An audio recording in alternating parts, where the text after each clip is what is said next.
감사합니다.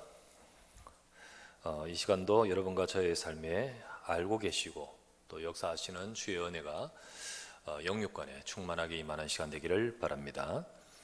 오늘은 빌립보서 마지막 끝부분을 보게 되었습니다.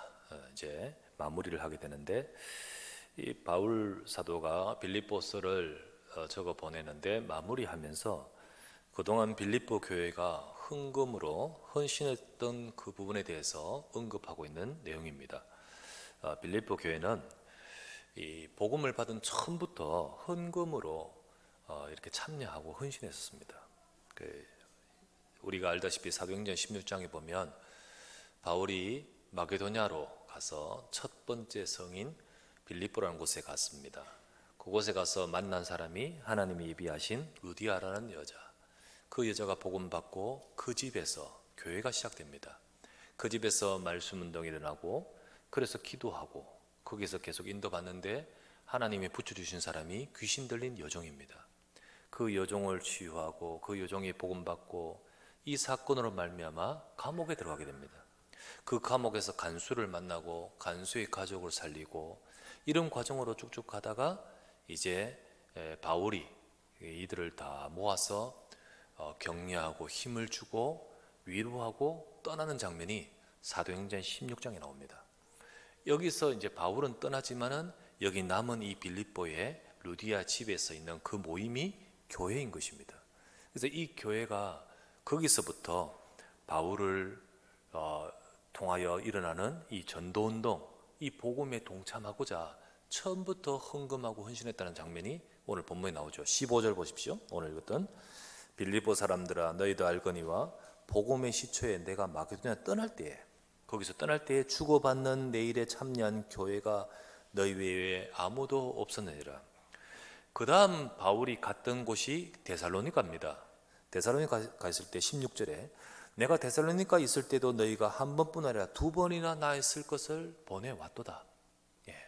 그리고 지금 바울이 있는 곳은 감옥, 로마입니다. 로마 감옥인데 18절 내게는 모든 것이 있고 또 풍부한지라 에바브로디도 편에 너희가 준 것을 지금 로마 감옥에서 또 받았습니다. 받음으로 내가 풍족하니 이는 받으실 만한 향기로운 제물이요 하나님을 기쁘시게 한 것이라. 이 빌립보 교회가요, 오래된 믿은 성도, 그런 성도가 아니었습니다. 첫 새신자란 말이죠, 소위 말하면. 근데 어떻게 이럴 수 있을까? 복음이 정확하게 들어갔기 때문이지요. 그것은 진짜 그들은 짧은 기간이었지만 그때 받은 복음의 가치를 알았습니다. 그들이 복음을 받고 보니까 이 예수 그리스도의 복음을 받고 그 복음의 가치를 알게 되고, 이 복음이 증거되는 그 일에 우리가 참여되기를 원합니다. 이 마음이었기 때문입니다. 그래서 처음부터 시작했어요. 처음부터. 그래서 우리가 빌립보서 1장, 우리 앞에 보면 1장이 나오잖아요. 1장 5절에 이런 말씀을 우리 읽은 적이 있었습니다. 1장 5절 한번 보실까요? 너희가 첫날부터 이제까지 복음을 위한 일에 참여하고 있기 때문이라 이렇게 되어 있죠. 첫날부터 이제까지, 지금 로마 감옥에 있는 지금까지 복음을 위한 일에 너희가 참여하고 있다라는 뜻이 바로 이 말입니다. 그래서 그때부터 지금까지 우리 계속 복음을 위한 일에 그 자기의 빌립보 현장 살리뿐만 아니라 세계 복음화 속에 참여하여 헌신했던 빌립보 교회의 모습을 오늘 기록하고 있습니다. 오늘 빌립보서를 마지막으로 보면서 처음부터 지금 로마 복음화까지 헌금으로 헌신했던 그 빌립보 교회를 보며 오늘 우리 성도의 업과 경제가, 우리의 모든 업과 경제가 237 나라와 5천 종족을 살릴 그 응답을 받는 빛의 경제 응답 받기를 주 이름으로 축원합니다. 이 응답을 받을 자로 저와 여러분들이 언약을 잡아야겠습니다. 코로나 상황에 경제적 어려움이 굉장히 큰 이때입니다. 이때에 경제에 대한 하나님의 언약을 정말 붙드시길 바랍니다. 하나님은 경제를 주관하고 계시고 또 경제를 축복하시는 하나님의 그 역사가 여러분의 삶에 임하기를 우리 주 예수 이름으로 축원합니다. 첫 번째 나눌 말씀은 물질을 넘어선 영적 충만함과 누림, 이게 먼저여야 됩니다.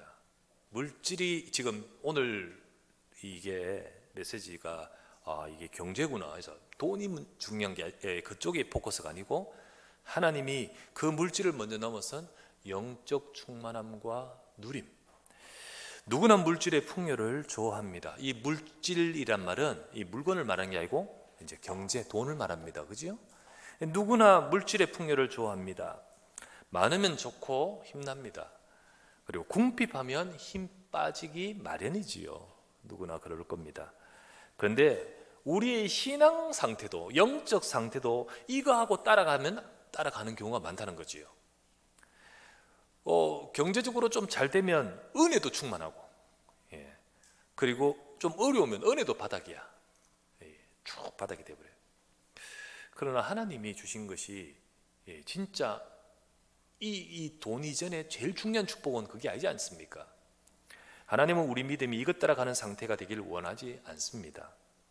먼저는 우리가 이것하고 관계없이 복음을 누리는 영적 상태가 되야 되는 거죠. 우리에게 주신 것이 하나님이 이 땅에 그리스도가 오신 것이 돈을 주러 오신 것이 아니고 생명을 주고 구원을 주시기 위해 오셨잖아요. 그 구원의 축복과 응답 속에서 그 다음 경제의 축복도 하나님이 하시는 건데 우리는 이거하고 같이 가는 것 같이 자꾸 아니죠. 이것하고 관계없이 우리에게 복음을 누리는 영적 상태가 되어야 되는 겁니다. 그래야 그것이 바로 그 다음 경제 축복 받을 그릇도 그것이 되어지고 더 나아가서 복음을 위하여 헌신할 그릇도 되어지는 거지요. 바울은 감옥 안에서 물질에 대해서 우리가 어떤 모습을 취해야 할지를 잘 보여주었습니다. 지난주 우리 보았던 내용 본문이 그거죠. 풍부하면 좋지만은 그렇지 못해도 내게는 영적 누림이 있는 겁니다. 그렇죠? 12절 말씀이 그러했지요. 12절 말씀. 나는 비천에 처할 줄도 알고 풍부에 처할 줄도 알아. 모든 일 곧 배부름과 배고픔과 풍부와 궁핍에도 처할 줄 아는 일체의 비결을 배웠노라. 우리 지난주 보았던 말씀이죠. 바울이 그 감옥 안에서 내가 자족하기를 배웠노니 라고 하면서 이 구절을 고백하는데 바울이 감옥에서 누릴 수 있었던 것은 풍부에서 누리는 것이 아니었습니다. 풍부한 것과 궁핍과 상관없이 내게 있는 누림을 말하는 거잖아요. 그것은 바로 그리스도 안에 있는 비결이기 때문이다 했습니다. 그리스도 안에 우리는 이 누림의 비결을 가져야 됩니다. 여러분과 제가 이 누림의 비결을 가져야 돼요. 그래서 지난주 말씀에 이 두 번째 대지의 말씀에 그 비결은 능력 주신 자 안에 있는 것이라고 했습니다. 우리가 능력 주신 자 그리스도 안에 있는 것, 이걸 누리는 겁니다. 그래서 세 가지를 말씀드리기를 우리는 언약의 말씀에 집중하는 것이다. 그리고 또한 우리는 사람 말, 내 생각이 아니라 기도 속으로 들어가는 것이다. 그리고 우리 세 번째는 하나님의 절대 계획인 전도, 선교, 이 계획 속에 내가 있어야 되는 것이다. 모든 일 속에 우리가 여기에 있어야 되는 것이다. 하지만은 이 말씀을 들었지만 우리가 이 영적인 것보다 물질에 앞서기 쉽잖아요. 그리고 영적인 은혜보다는 물질의 이익 손해에 우리가 더 민감하고 관심이 많을 수 쉽죠. 정말 은혜를 받아야 되는데 우리에게요 영적 은혜가 지금 내가 어느 만큼 있는가 이거는 눈에 안 보이지만은 통장 잔고가 어디 있는가 얼만큼 있는가 여기는 정확하게 너무 빨리 보이는데 내 은혜가 지금 어떤가 이거는 민감하지 않고 우리가 놓치기 쉬운 거예요. 우리는 하나님이 주시려고 하는 경제를 바라는 자가 아니라 하나님 자신을 바라보고 누려야 됩니다. 우리가요 하나님이 주시는 그것에 우리가 초점을 맞추는 것이 아니라 하나님 자신을 바라봐야 돼요. 하나님 그분을 바라보고 하나님을 바라보고 누려야 돼요. 하박국이라는 선지자가 있었습니다. 하박국 3장 17절에서 18절에 하박국의 고백을 한번 보시면 이렇습니다. 한번 보실게요. 비록 무화과 나무가 무성하지 못하며 포도나무에 열매가 없으며 감람나무에 소출이 없으며 밭에 먹을 것이 없으며 우리의 양이 없으며 외양간에 소가 없을지라도 나는 여호와로 말미암아 즐거워하며 나의 구원의 하나님으로 말미암아 기뻐하리로다. 이 영적인 누림이 바울과 같은 누림이죠.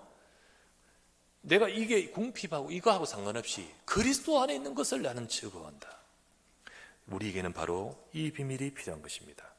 우리는 하박국처럼, 하박국은 선지자입니다. 이 선지자의 고백처럼 또 이 바울처럼 우리는 물질이 아닌 복음을 진짜 누리는 영적 충만함을 갖는 저와 여러분 되기를 바랍니다. 하나님이 경제 축복, 그 경제 축복도요 반드시 이런 영적 그릇에 주시는 것이지. 하나님은 그래서 우리에게 지금 하나님 이거 주십시오라고 하는 것이 전부 다 우리의 포커스가 그런 물질과 육신과 이런 것에 우리가 포커스를 맞추기가 너무 쉽습니다. 근데 그것도 맞지만은, 그것도 받아야 되지만은 여러분과 제가 절대 놓치지 말아야 될 것, 오늘도 그리스도 안에 있게 하여 주시옵소서. 오늘도 하나님의 말씀을 잡고 주님을 바라보면서 내가 왜 돈을 벌어야 되고 내 삶에 하나님 왜 경제 축복 주셔야 됩니까? 주여 내 인생에 전도, 선교, 세계복음화 237 나라 5천 정도 살리는 속에 우리 인생이 있게 하여 주시옵소서. 그 축복을 누리는 영적인 누림과 응답이 우리에게 먼저 있어야 되겠습니다. 두 번째, 그러면서 경제 치유와 헌금 경제, 우리 이것을 붙들어야 돼요. 하나님은 우리에게 복음을 주시면서 가장 먼저 영적인 축복을 주시면서 더불어서 경제 응답도 주시려고 하십니다. 주십니다. 하나님이 우리 복음을 통하여 영적인 축복을 주시면서 육신적인 축복도 주십니다. 성경을 보면요, 하나님이 그렇게 언약을 주시며 이 축복 속에서 경제도 주셨던 것을 우리가 보게 됩니다. 하나님이 아브라함을 불러서 복의 근원으로 언약의 백성으로 부르셨잖아요. 그리고는 하나님이 아브라함을 거부로 만드셨습니다. 때로는 실수했는데 그것으로 인해서도 하나님이 경제를 하나님이 주시기도 하셨습니다. 그 아들 이삭은요, 이 언약 속에서 언약을 정말 절대 각인하고 응답받는 이삭에게 한 해 농사에 100배의 결실을 거두게끔 하셨습니다. 때로는 막 주변의 적들이요, 뺏어가고 하면서 손해도 볼 때 있었지만 그때마다 하나님은요 인도하시면서 나중에는 셈의 근원을 얻게 하시고 르호봇의 경제를 주셨습니다. 아무도 더 이상 하지 못하는 르호봇의 경제를 주셨습니다. 야곱은 빈손으로 갈 수밖에 없는 그의 인생이 돌아올 때는 거부가 되게 만드셨습니다. 요셉은 세계 경제를 움직이는 자리에 서게끔 만드셨지요.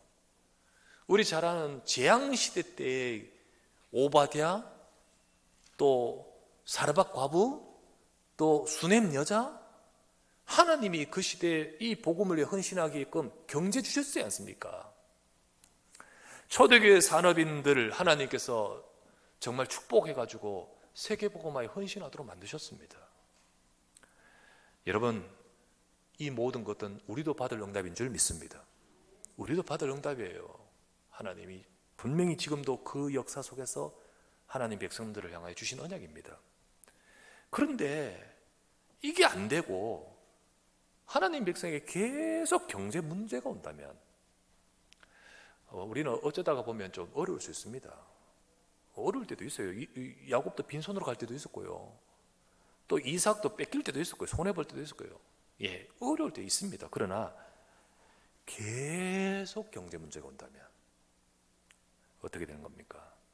하나님의 백성의 경제가 계속 세고 하나님의 백성의 경제가 계속 무너지고 때로는 이상하게 상관없이 경제 사고가 계속해서 연속되어 같이 이렇게 맞물려 가지고 되어진다면 어떻게 되겠습니까? 우리는 우리의 경제가 치유받아야 되는구나. 정말로 우리 경제 하나님이 치유받을 것을 말씀하고 계신구나. 이 부분을 붙들어야 되는 거예요. 그래서 우리 자신의 경제에 대해서 점검이 필요합니다. 점검이 필요해요. 가장 일반적으로 우리 수입과 지출의 균형이 맞는지 이런 것도 봐야 되지요. 아니 수입은 근데 지출을 계속 이렇게 늘어나면 당연히 경제 어려운 거는 불보듯 뻔하는 거지요. 뿐만 아니라 잘못된 씀씀이는 없는지 봐야 되지요. 적절할 때 써야 되지요. 어느 그렇게 하지 못하는데 계속 명품에 막 쫓아다니면 그거는 잘못이지요. 그리고 어느 정도 될 때 이 수입 씀씀이도 그때 적절해야되지. 예. 그래 보통 우리 경제 관리 책 읽어보면 이 자동차 구입은 자동차가 절대 재산이 아니고 그때부터는 이거는 재산 품목이 아니라 소비 품목이잖아요. 분명히 자동차 있어야 되지만 언제 사야 될까? 이것도 중요하거든. 예. 모든 우리가 일반적인 경제 관리 지식도 필요한 거지요. 더 나가서 내 경제의 헌금은 어떤지. 헌금은 여기서 왜 이야기합니까? 여기서 이것을 말하니까 왜라고 생각할 자도 있을지 모르겠습니다. 만약에 헌금이라는 이 부분을 오로지 육신적 관점에서 보는 사람, 지출 항목으로만 이렇게 보는 사람은 그렇게 이해가 안 될 겁니다. 하지만요, 하나님은 분명히 경제 축복을 주시면서 헌금 보십니다. 헌금 보셔요. 말라기서 3장 10절에 이렇게 나오죠. 만군의 여호와가 이르노라 너희의 온전한 11조를 창고에 들여 나의 집에 양식이 있게 하고 그것으로 나를 시험하여 내가 하늘 문을 열고 너희에게 복을 쌓을 곳이 없도록 붙지 아니하나 보라 라고 되어 있죠. 하나님은 경제를 축복하심에 있어서 정말로 그들의 중심의 헌금 생활을 보신다는 거죠. 보십니다. 오늘 읽었던 빌립보 4장 19절도요. 하나님을 기쁘시게 하는 그 제물과 예물을 드리는 그들에게 나의 하나님이 그리스도 예수 안에서 영광 가운데 그 풍성한 대로 너희 모든 쓸 것을 채우시리라 이래 되어 있잖아요. 이처럼 하나님께서는 분명히 진짜 복음에 감사하고 거기에 쓰임받고자 드린 예물, 그 예물과 그 헌금에 하나님은 역사하시는 겁니다. 이 믿음을 가진 자가 필요하지. 이 믿음이 있는 것은 중요합니다. 그래서 우리 자신의 점검에도 이게 필요하고요. 교회에서 중요한 일꾼들은 반드시 이 믿음 있어야 되지요. 이 부분이 있어야 되지요. 그래서 누구나 다 우리가 교회 안에서 다 영적 생활을 누리면서 성장하고 하는 가운데 중요한 중직자를 세울 때는 반드시 이 부분도 점검을 합니다. 왜냐하면 다른 성도들을 전체로 이끌어가야 되는데 앞에 서야 되는데 이런 부분도 반드시 그래서 헌금 생활을 보지요. 어떤 분이 제게 이렇게 오래전에 이런 질문을 한 적이 있습니다. 그분이 자기 경제에 어려운 거 쭉 이야기를 하시면서 이렇게 말합니다. 이런데 제가 11조 해야 됩니까? 말아야 됩니까? 11조를 해야 됩니까? 물어요. 제가 뭐라고 대답했냐? 분명히 성경에는 11조 하라고 말씀이 있지만은 저는 하지 말라고 했습니다. 하지 말라고 했어요. 왜냐하면 제가 지금 그 묻는 분의 믿음도 알고 지금 의도도 알고 생각도 알고 그걸 알기 때문입니다. 제가 만약 그때 해라 그러면 그거는 종교적 의무예요. 믿음이 아니고. 하나님은 그걸 원치 않습니다. 원치 않아요. 믿음이 아닌 종교 의무로 드리는 헌금, 그거를 주님이 지금 강요하는 것이 아니에요. 정말 우리가 빌립보 교회처럼 복음에 감사하고 복음에 참여하려고 하는 이 중심, 이걸 아시잖아요. 어떤 분들은 제게 와서 정말 선교 기업의 응답을 받기를 원합니다. 실질적으로 선교 기업을 두고 그걸 두고 기도하고 그 속에 지금 계획을 따라 차근차근 움직이며 인도받는 분 계셔요. 어떤 분은 237 성전, 그 성전을 위해서 지금 정말 2,300, 5천 정도 살리는 그 성전에 내가 하나님 앞에 쓰임받고 싶습니다. 그 헌금을 두고 기도하고 구체적으로 이게 그냥 그것 때문에 축복기도 해주세요가 아니라 정말 구체적으로 이렇게 기도하고 인도받고 있는 분이 계셔요.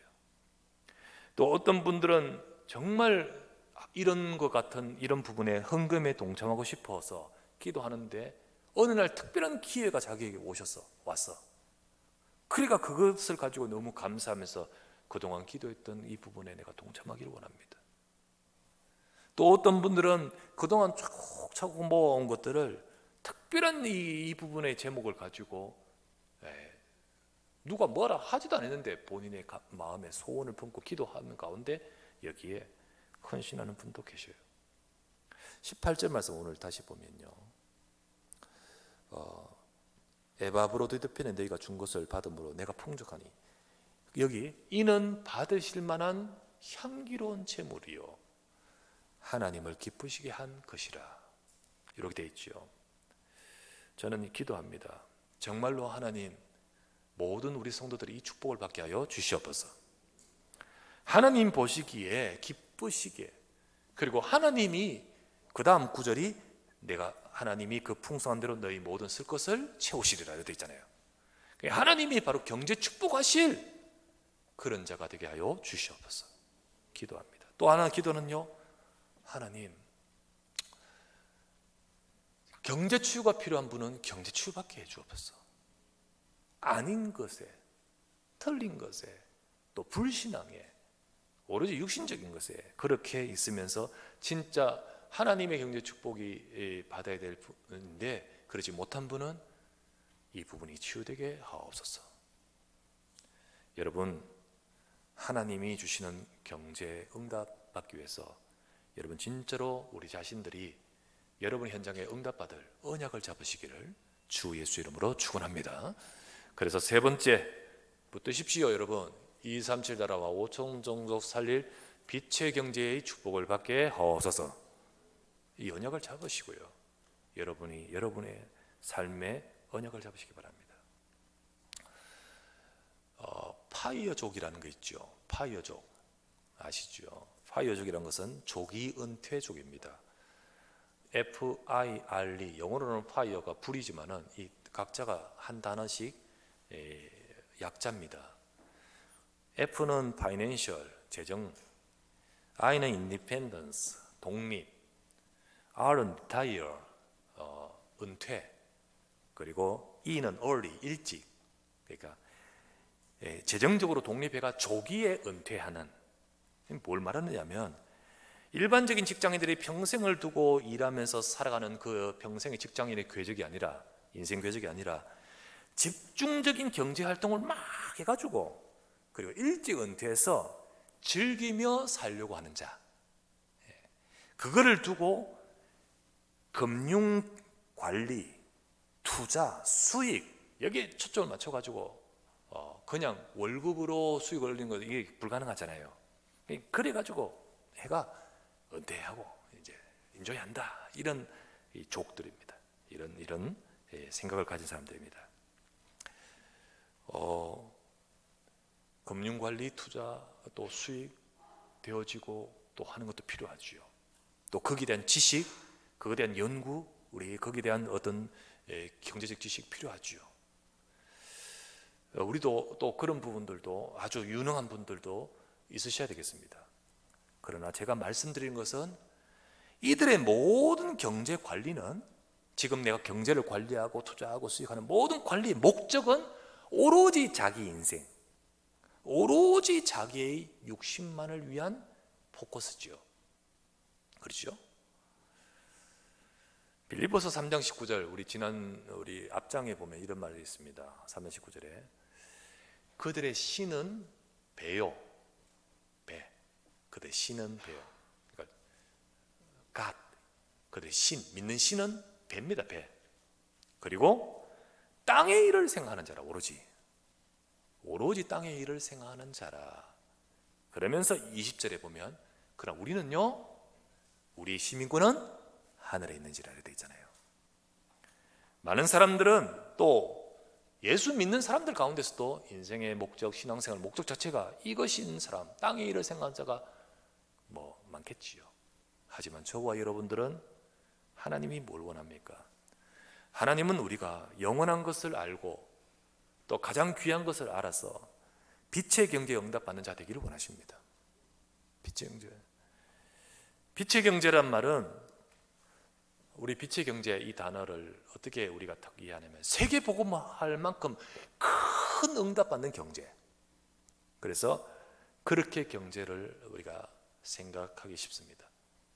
그러나 빛의 경제란 말은 큰 규모의 경제를 의미하는 것이 아니라 복음을 위해 쓰임받는 경제를 말합니다. 복음을 위해 쓰임받는 경제. 큰 규모를 가졌다고 다 빛의 경제 아니잖아요. 그거하고는 비교도 할 수 없는 작지만은 큰 복음을 위해 쓰임받는 경제. 큰 규모로 드렸기 때문에 하나님의 역사가 많이 나타나는 게 아니거든. 또 큰 규모 있다고 해서 또 그렇게 쓰임받는 것도 아니고 믿음이 중요한 거지. 작지만 드려진 곳에 그것에 하나님이 역사하시거든요. 빛의 경제라는 것은 복음을 위해 쓰임받는 경제. 내가 작지만 복음을 위해 실제로 헌신하며 그것을 오늘 기쁘게 여기시고, 그리고 하나님께서 너희 그 풍성한 대로 쓸 것을 채우시리라. 하나님의 경제 축복을 받는 이 경제를 말하는 겁니다. 이 경제가 여기서요, 그냥 하나님이 채우시리라 말하지 않고 쓸 것을 채우시리라 했잖아요. 복음을 위해 쓰는 만큼 하나님이 거기에 채우시는 겁니다. 진짜로 하나님이 쓰실 거기에 헌신을 자에게 더더욱 축복하실 이유가 있는 자에겐 축복하시지, 축복하실 이유가 있는 자에게, 이게 중요한 거예요. 빛의 경제에 응답받는 여러분 되시기 바랍니다. 초대교회 경제가 그러했었습니다. 대표적으로 안디옥 교회를 볼게요. 안디옥 교회는 사도행전 11장 19절에 30절, 천하가 흉년이 들고 그러면서 많이 어려울 때, 요즘 참 코로나 상황에 완전히 모든 전 세계 경제 그런 상황에서도 하나님께서 안디옥의 경제 축복을 주셨습니다. 그리고는 그걸 가지고요, 차곡차곡 쌓아 있는 것이 아니고 진짜로 복음을 위해 헌신하는 모습을 보여요. 그냥 단순히 예루살렘 교회 도움뿐만 아니라 이 믿음과 이 배경 속에서 바울 팀을 파송하면서 전 세계 복음화를 위해 뒷받침한 것이 이 안디옥 교회 아니었습니까? 우리가 읽고 있는 빌립보 교회는요, 처음부터 지금 로마 복음화까지 헌신하고 있는 교회죠. 그런데요, 하나님은 바로 여기에 쓸 것을 채우시는 거예요. 빛의 경제의 축복을 주시는 겁니다. 빌립보 4장 19절에 이 말씀이 우리의 응답이 되기를 주의 이름으로 축원합니다. 하나님이 그 풍성한 대로 너희 모든 쓸 것을 채우시리라. 하나님이 경제 축복해야 될 이유가 있고, 하나님께서 정말로 주셔야 될 이유가 있는 여러분의 업이 되고, 우리의 경제, 가정 경제가 되어지고, 우리 후대 경제가 되어야 될 줄 믿습니다. 우리는 여러분 이 시간 어떠합니까? 여러분은 지금 무엇을 위해 산다고 생각하고 있습니까? 하나님이 경제 축복하실 이유는 있습니까? 우리가 우리 자신들을 돌아보면서 다시 한번 하나님, 237 나라와 5천 종족으로 살릴 언약 속에 내 경제와 우리의 삶이 있게 하여 주시옵소서. 이 응답과 이 축복 속에 하나님이 정말 역사하시는 우리 교회와 우리 성도들의 모든 삶과 업이 되시기를, 여러분의 모든 우리 일생이 되시기를 우리 주 예수 이름으로 축원합니다. 전능하신 아버지 감사합니다. 빌립보서 마지막을 보면서 빌립보 교회가 아름답게 헌신하고 모델처럼 헌신했던 그 속에 하나님 주신 말씀을 받았습니다. 하나님이 그 기쁘신 하나님이 그 풍성한 대로 채우시리라 하신 대로 하나님, 우리 사랑하는 우리 언약교회와 우리 성도들과 우리 모든 중직자와 산업인과 우리 영산업인과 우리 렘넌트들이 이 언약이 나의 언약이 되어서 이 시대에 하나님이 원하시고 하시고자 하시는 그 일에 쓰임받는 우리 업과 일과 저들의 전문성과 우리의 삶이 되도록 주여 축복하여 주시옵소서. 237년 5천종 살릴 빛의 경제의 축복을 회복하여 주시옵소서. 우리 구주 예수 그리스도 이름으로 기도드리옵나이다. 아멘.